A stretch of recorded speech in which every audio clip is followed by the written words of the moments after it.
watched our recent £1,500 hot hatch challenge, you will have seen that we made the decision that the French make the best hot hatches, which is why I think that my new purchase could be the best hot hatch ever made. Welcome everyone to my Peugeot 205 GTI.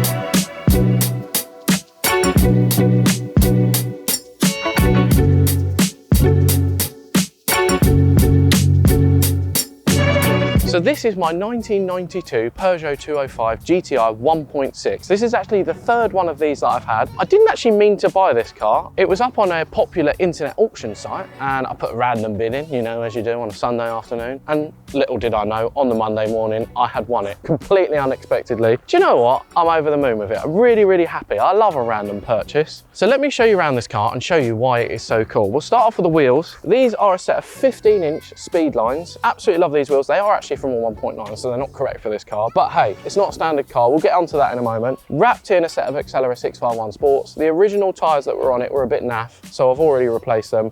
Absolutely love these tyres. Don't forget to check out Tyre Streets UK for 10% off. Use the code AutoAlex. It has these awesome red stripes the whole way around the car and a little red GTI emblem on the mud flap. Absolutely love all the little red trinkets on this car. Now, Peugeot nerds, you will notice it doesn't have the correct rear lights in it. These are clear rear lights from a later model. This is a phase 1. Should have amber rear lights. Yes, I know it's not correct for the car. Whatever. Standard exhaust, original number plates, which I like. Pretty much same on this side. It does have quite a few paint defects, I will be honest. It's not perfect. There's quite a few little dings here and there. There's a little bit of funniness going on here where it looks like it's had a bit of paint work and it's not been blended properly. But it's a really honest little car. It's not got any rust on it whatsoever. And I have had a little look under this car. It's never been welded, which is very, very important for one of these because they do like to rot every now and again. The chap I bought this car from has actually owned it since 2005. And he said that he's never taken it to a car show. So I'm actually quite excited to get this car out because these cars are supposed to be appreciated and driven. That is what they are all about. Should we have a look at the inside? But before then, a reminder from me, as always, if like me, you're looking to buy a used car, bike or van, to run a car vertical check on it first to make sure it's not been crashed, stolen or clocked. If we take a look at my lovely new Range Rover Vogue SE, which you will be seeing very soon, we can see that it's got green ticks for odometer, finance and damage, which means this car does not have a shady past. But if we take a look at this Ferrari 360, we can see that although it's got green ticks for odometer and finance, it's got an amber warning for damage. And if we scroll down, we can see that it's been involved in an almighty flood. It's covered in sand, seaweed, and all sorts of sea creatures. And if we scroll down even further, we can see that they've cleaned the car up to try and hide the damage to this car. So once again, make sure you run a car vertical check on a car first to make sure the price matches the history. And what's more, you'll get 20% off using the code V2. Right, back to the 205.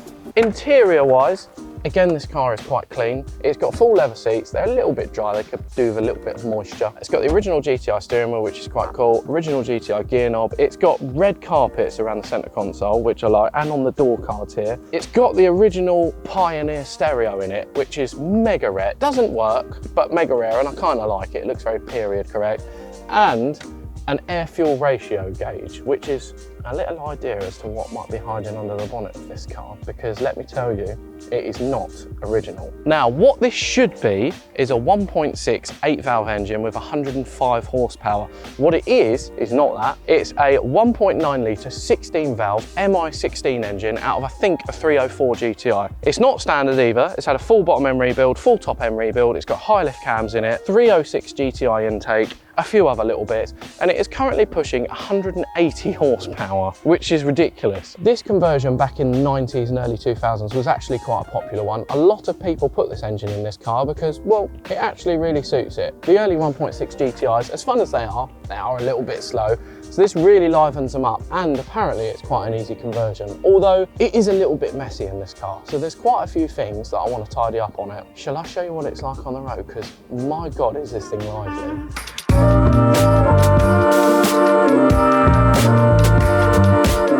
Right, so my little Peugeot 205 GTI. I am very excited about this little car. I have driven it on the road, but not very much.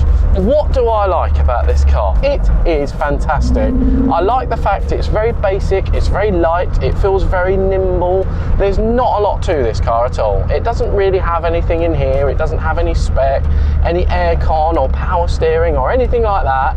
It is back to basics. They really do feel like little go-karts. There is nothing to it whatsoever. It just feels like a floor pan, a chair, an engine, and that is it. But it is fun, and it puts a smile on you and everyone around its face. The 205 GTI is one of the most iconic hot hatches, the end, if not the most. Now, a standard 205 GTI, as I said before, is 105 horsepower.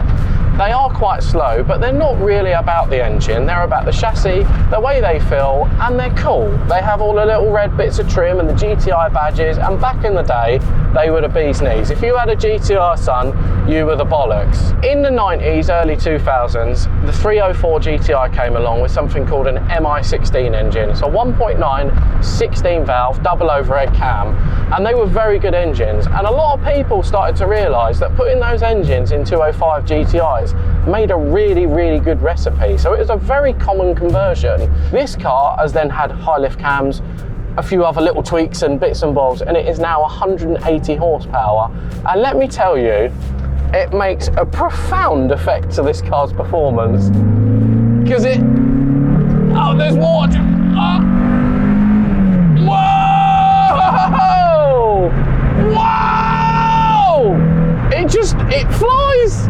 It absolutely flies. The fun thing about it is, you can put your foot down at about 3,000 RPM, and you get a wave of torque, and then it comes on cam, there, at 4,000 RPM, and it goes. It goes and goes and goes, all the way up to the red line. It is blowers. It's so much fun. I genuinely believe that you could surprise anything on the roads with this car. It is fantastic. It's so much fun. Normally, engine conversions in cars like this can be frowned upon a bit, because these are collectibles now. A lot of people buy these, they end up in collections, nobody uses them, they get cherished, which is great. Some people love that. I don't frown upon it.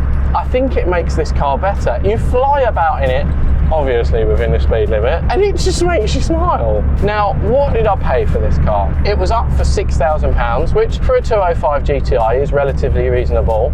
I put a cheeky bid in of £4,500, and I just happened to win it for that. And I was absolutely over the moon. You can't really buy a nice Clio 182 for that sort of money now. Now, there are a couple of little things I don't like about it. I don't really like the seating position. You sit a little bit sort of on the seat, and my head is also sticking out of the roof. There's a little bit of tidying up to do. I feel like I need to spend a day with a pot of tiger seal and glue everything back on, because there are quite a few bits that have fallen off of this car. And do you know what? It's actually quite good on fuel, because it's so light. It only weighs 800 and something kilos. It doesn't use any fuel. Now, don't get me wrong, it's not the most practical car in the world. It doesn't have a massive amount of space back there, and the boot isn't the biggest. Back in the day, it probably was very practical. But do you know what? Who cares? It's not exactly like it's a daily driver. It's just a bit of weekend fun.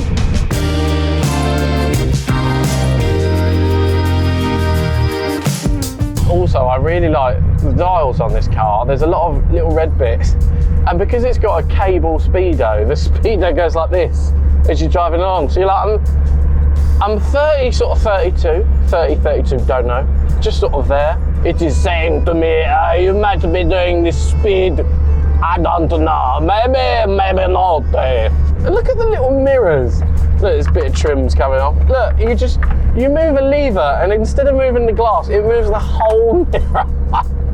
So the conversion that the chap has done to this car also includes a 1.9 gearbox, because obviously the 1.6 gearbox probably couldn't have taken the power that this engine now has. Although it has a standard exhaust, it has had some of the baffles taken out of it, which also makes a cool effect, because when you downshift, you probably can't hear this through the cameras, but you get a really muffled little pop through the exhaust on a downshift. If you do it between 3,000 and 4,000 RPM, you get a little poof, which is really funny actually. It's so good, you can just, whoa, you can just throw it about, and the gear change is not even a short throw, but I just like it because it's connected via a rod and not cables, and it just feels really mechanical. It's really, really nice. The stalks are all cheap and plasticky. I like that, I don't care. This is all really thin. Look, there's nothing to it at all. I like that. I don't care. I don't want massive door cards with massive pockets in them.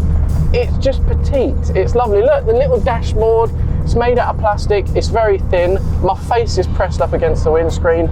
I like that. You put your foot down, you get a whole load of torque steer and it's gone. It is just gone. It is brilliant. I love the fact that you would never expect someone that sees this car on the road to be as fast as it is. Because they go, oh, 205 GTI, they're good fun. Oh my God, look at it go! Very good fun. Bonjour, madame. Overall, what do I think of my little 205? Over the moon with it. It needs a little bit of tidying up. It needs a bit of gluing back together, but I absolutely love it. In the next episode, I'm going to be fitting some very, very cool modifications to this car because I've bought a whole load of bits. I'm going to be fitting them and you are all going to really, really like it, trust me. So join me next time when I get this car in the unit, tear it apart and fit some very cool bits to it. I hope you've enjoyed this episode. Don't forget to like and subscribe. I'll see you next time.